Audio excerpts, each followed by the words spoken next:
All right, everybody, happy Wednesday. We are halfway through the week. We're about to be halfway through the week. That much closer to our Halloween party and Halloween itself. But at the same time, Halloween means that October is over and we're in November. November, everybody. We are in November just about, which is crazy, man. It's crazy. It's like getting kind of chilly outside. Daytime temperatures are kind of stuck in the 70s, which is a good temperature, especially if you're in the sun. Nighttime temperature is still in the 50s, but we got a couple creeping into the 40s, upper 40s. So it's getting that time of year where it's just getting cold. It's getting cold, a little cloudy. Nice change of pace from our summer. I know I'm completely derailing here, but our summer was not that bad overall. From the year before, 2024 was blazing hot the entire time, right up to that first week of October. It was still in the hundreds, so we're doing pretty good this year. We're doing pretty good. All right, headlines that are going to be pretty good.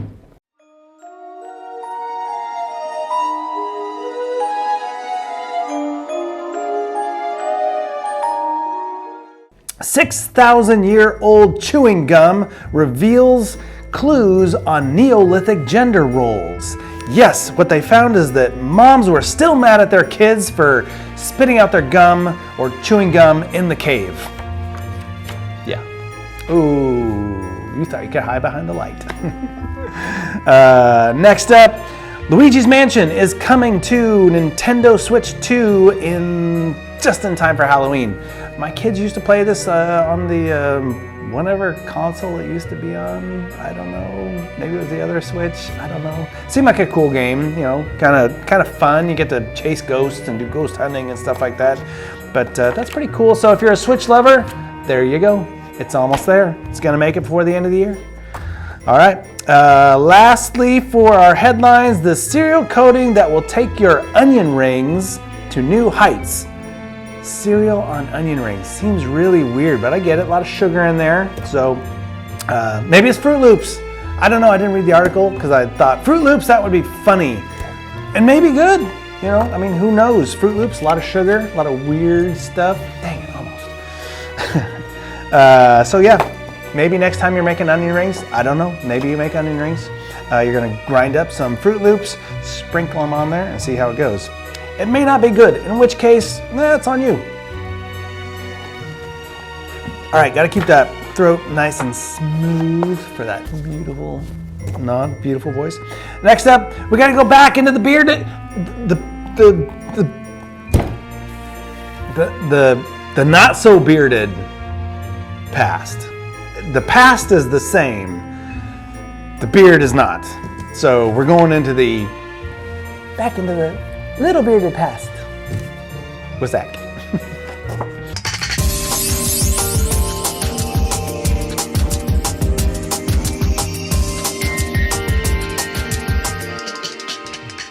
All right, hey everybody, how you doing? It's Wednesday. We got 2 days till Halloween, man. You guys ready? I hope you are. I hope you guys got your costumes and all that fun jazz ready to go.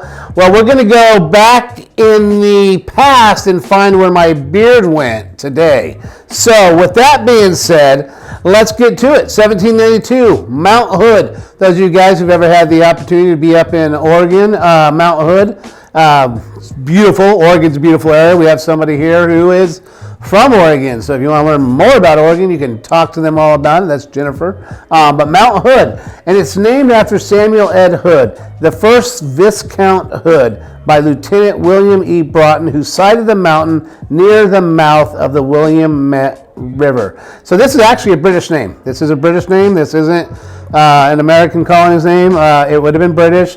The British actually had some colonies, or not, I don't want to say colonies, but settlements, so to speak, over in that area at one point. Also, too, in 1863 of the American Civil War, the Battle of Wauhatchie, the forces under Ulysses S. Grant, they repel a Confederate attack led by General Longstreet. Now, this is only one of the few night battles during the Civil War. You got to understand, back then, we don't have flashlights, we don't have headlamps, we don't have lights. So you're talking lanterns. And you didn't have radio either. So coordinating at night was, really almost impossible. Knowing where you were at in comparison to where your fellow troops were at and the enemy was at was very difficult. So night attacks were not something that was done very often. And the big reason that the Longstreet did that was he was going after the supply line that was going to Chattanooga, Tennessee. And there you go. Ottoman enters World War I, 1914. Ottoman Empire, guys. The Ottoman Empire is essentially our Middle East. It's Yugoslavia. It's I believe it's Iran. It's so many massive countries that we have now. After this war, the Ottoman Empire fell, and honestly, a lot of the ethnicities, the religious differences, and things like that in that particular region of the world is a cause for a lot of the back and forth in those areas. If you want to learn more about the Ottoman Empire, just type in something as simple as, what countries made up the Ottoman Empire, right? Or what countries were formed after the Ottoman Empire. You'll find out, and they all have a lot of religious and ethnic, a lot of conflict still to this day. Also, too, you have on this day, I just told you guys, Ottoman Empire, right? 1923. Turkey becomes its own republic following the dissolution of the Ottoman Empire. So the country Turkey is one of those countries, for example, that came out of that. Also, too, Black Tuesday. If you don't know what Black Tuesday is, 1929, the New York Stock Exchange crashes. It ended the great bull market of the 20s, the roaring 20s, and the Great Depression started, guys. It was worldwide. It was not only felt here, it was felt in Germany. Germany was hit very hard actually by it. Obviously here in the States, we were hit hard by it. This was a worldwide event. I know we talk about the Great Depression, as an American event here, but it really was a worldwide event as well. And the New Deal and various things like that helped us get out of that. And ultimately, I hate to say it, going to World War II was the final push for us to get out of that. Because if you look, when we went into World War II, we came back, the 50s went on, now we're building highways and we're making washing machines and we're doing this. So the World War II unfortunately served a necessary evil for us to get back economically on track. And, I think I'm going to leave you guys with this today, and it's going to be the biggest jewel heist, 1964. Who doesn't like jewels, right? I want some jewels. Let's find out what's going on here. It's involving the Star of India in the American Museum of Natural History in New York City by Murph the Surf and Gang. So Murph the Surfing Gang, they were, it was Jack Roland Murphy, right? And they were known, so obviously they'll use his last name. They were an American burglar, athlete, also a minister, and they also a convicted murderer, my goodness. But he was involved in the biggest jewel heist of the burglary we were just talking about. And funny part is, he was Murph the Surf because he was also a surfing champion. All right, guys, take care. Have a good one. We'll talk to you next week.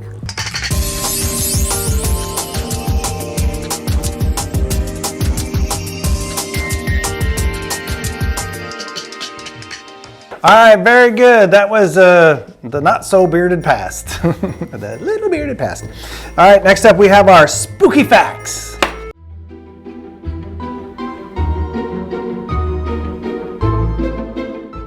Happy Wednesday. Today is Wednesday, October 29th, and we are halfway through October.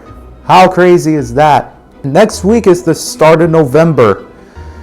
So let's get started with today's spooky fact. So today's spooky fact is, if you want to keep the spooky spirits away, the salt should do the trick. Some people say salt acts as a protective shield to protect from the evil spirits. But this was practiced in ancient times. But if you have the spooky spirits, the salt is going to do the trick. How crazy is that? That is insane. So I guess if you have some scary spirits, you gotta find some salt to do the trick. And that's spooky facts for you guys. Enjoy the rest of your day. We'll see you on Friday for Halloween.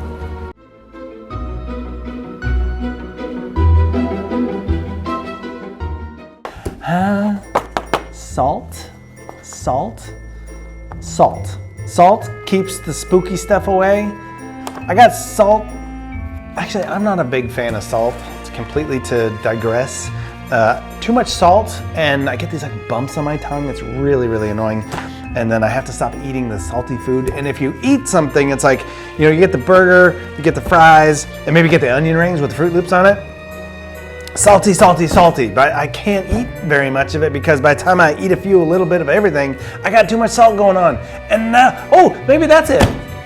Wait, the idea was that the salt was supposed to keep the spooky things away, but spooky things happen to me when I eat too much salt. I think there's something wrong with this theory. Something's wrong. Oh, maybe it's me. It could be the case. All right, next up we have, would you rather this spooky thing or that spooky thing? Hello everyone, it's your host Lavelle and I'm back with Would You Rather. Today is Wednesday, October 29th. So Wednesday's Would You Rather is would you rather ride on a back of a witch's broom or ride on a dragon's back? So let's go and see what other clients have to say. Let's see who we can find. Excuse me, guys. Do you guys mind answering my would you rather question? Would you guys rather ride on a witch's broom, well, the back of a witch's broom, or on a dragon's back? A dragon's back. I think that sounds really cool. Oh, cool. Well, thanks, Emma. And what about you, Steven? Dragon's back. That'd be super cool. Why would you choose a broom over a dragon, right? Well, thanks for answering my would you rather. Amen. Would you rather ride on a dragon's back or ride on the back of a witch's broom? Let's be honest. Having a dragon as a companion is not only cool, but riding on its back is pretty extra. Yeah, I'd say having a dragon is pretty cool. Thanks, Amen. Of course, you gotta do Steve. Let's see what he has to say. Would you rather ride on the back of a witch's broom or ride on the dragon's back? On the dragon's back. And why? Because it's bigger. Okay, thanks, Steve. Okay, thanks for that. Hey, Hannah girl. Would you rather ride on a dragon's back or the back of a witch's broom? Ride on a dragon's back. Oh, and why do you want to ride a dragon's back? Because I like dragons. And I'm a fantasy nerd. Well, how fun. Thanks, Hannah. You're welcome. Excuse me, boys. Do you guys mind answering my would you rather? Okay. Would you guys rather ride on a dragon's back or ride on a witch's, ride on the back of a witch's broom? I would like to ride on the back of a dragon. And why? Because that is the coolest thing in the whole wide world, and it feels like something off of a heavy metal album cover. Cool, thanks, Austin. What about you, Ashnell?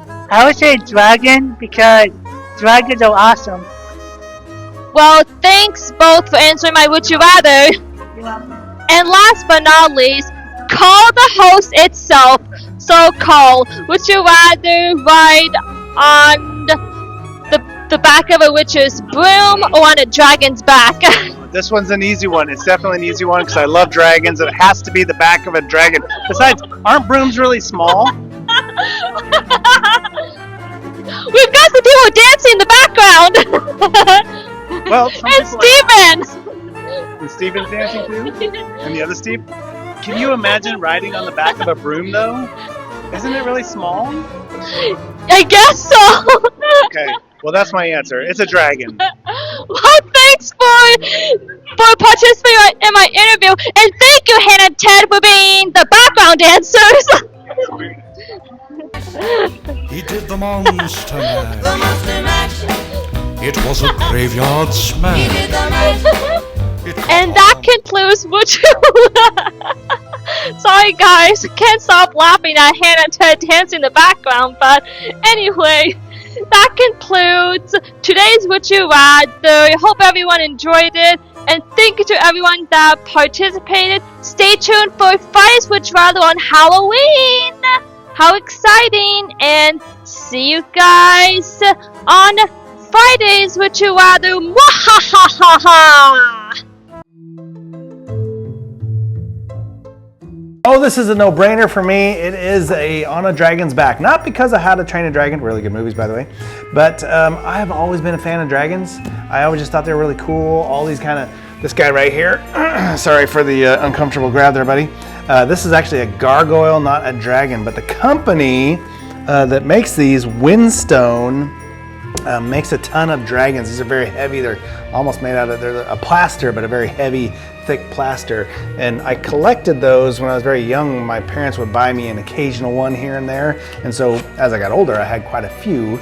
And I just always loved dragons. I just think they're cool. I think the mythical stories around them are cool. I think it's interesting too that dragons around the world, there's a universal kind of depiction of them. And there's the myths around those dragons, all very different, but all very unique in the kind of the same way. So I don't, something there, maybe something there. But yeah, dragon for me, because that would be really cool. Although Dragon Slayer, this is an older movie from the 80s, really, really, really good. It will make you not want to ride on the back of a dragon, absolutely. But when it comes to scary movies, you want a good, creepy kind of good, really good story, really good dragon at the end, one of the best ever done. You can check that out. Otherwise, riding a witch's broom feels wildly uncomfortable. Very, very narrow bar you're trying to sit on. I got a big wooden stool underneath me, more than enough room for me to sit on, and it's not that comfortable either. So now you want me to sit on this tiny little rod that's long and try and hold on. This just isn't gonna work out at all. So I'm dragging all the way. No, I'm not dragging. I'm not being drug. I'm just riding and dragging. That's my choice. Yeah. All right, next up we have the ASL Firewood Frog word of the day.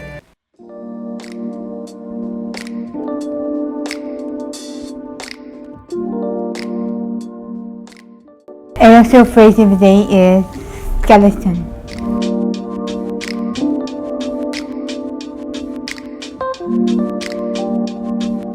So for a skeleton, you can do one thing for the head, so it's kind of you like see kind of, and make it kind of like a curve, and you put it on top of your this side, and the skeleton for the body is for the that.